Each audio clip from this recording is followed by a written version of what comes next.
खैर, अब आते हैं आज के रियल इंसिडेंट पर। आज का रियल इंसिडेंट हमें तान्या ने बताया। ये पूरा रियल इंसिडेंट अभी 2025 के सितंबर में हुआ है। तान्या ने सबसे पहले अपने परिवार के बारे में बताया कि अक्षय भाई, मैं, मेरी छोटी बहन, मेरे पापा मम्मी, हम बरेली से बिलोंग करते हैं पर हरिद्वार में रहते हैं। हमारा पूरा परिवार अभी भी बरेली में रहता है, जहाँ पर हमारे दादा दादी और दूसरे रिलेटिव्स रहते हैं। तो हमारा हरिद्वार में मूव होने का सबसे बड़ा रीज़न यही था क्योंकि हमारी वहाँ पर ज़्यादा लोगों से बनती नहीं थी।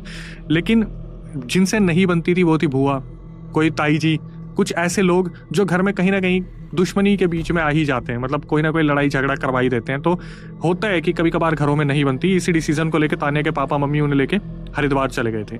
ये अपनी जिंदगी बहुत अच्छे से व्यतीत कर रहे थे। तान्या ने अपने बारे में बताया कि मैं पढ़ाई लिखाई कर रही हूँ, मेरी छोटी बहन भी पढ़ाई लिखाई कर रही है, मैं कॉलेज में हूँ।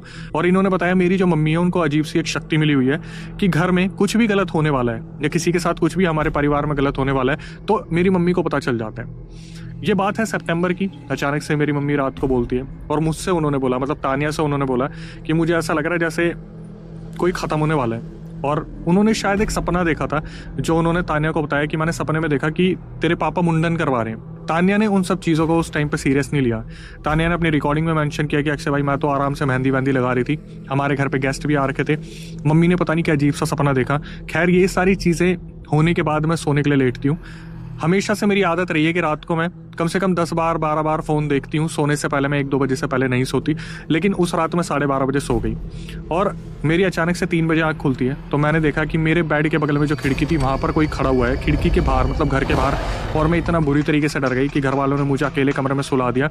मैं उठी और सीधा भागी अपने मम्मी के पास जाके सोई। हालांकि तब तक इन्हें पता चलता है इनके घर से लगभग सारे गेस्ट जा चुके हैं। फिर ये जब सोती हैं तो फिर दोबारा 5 बजे इनकी आँख खुलती है। वही बुरा सपना इन्होंने देखा। ऐसा लगा जैसे पता नहीं कौन देख लिया, क्या देख लिया। एंटिटी जो बार बार दिख रही थी वो किसी फीमेल की थी। सुबह 6:30 बजे इनके पापा इन्हें उठाते हैं और बताते कि बेटा, दादी हमारे बीच में नहीं रही। मतलब रात के 3 बजे इन्होंने जिसे देखा था, मे बी शायद इनके अकॉर्डिंग वो इनकी दादी थी। और मम्मी ने जो प्रेडिक्शन दिया था वो बिल्कुल सही हो गया था। पर क्या हुआ, क्यों हुआ, इन्हें कोई भी अंदाज़ा नहीं था। सुबह सुबह ये लोग निकलते हैं और सीधा बरेली पहुंचते हैं। जब ये बरेली पहुंचते हैं तो इन्हें ऐसी ऐसी चीज़ें पता चलती है जो इंसान को हैरान करने पर मजबूर कर दें। हुआ क्या, कोई मैच चल रहा था, कोई बहुत बड़ा मैच था जो सारे घर वाले देख रहे थे उस टाइम पे बरेली में।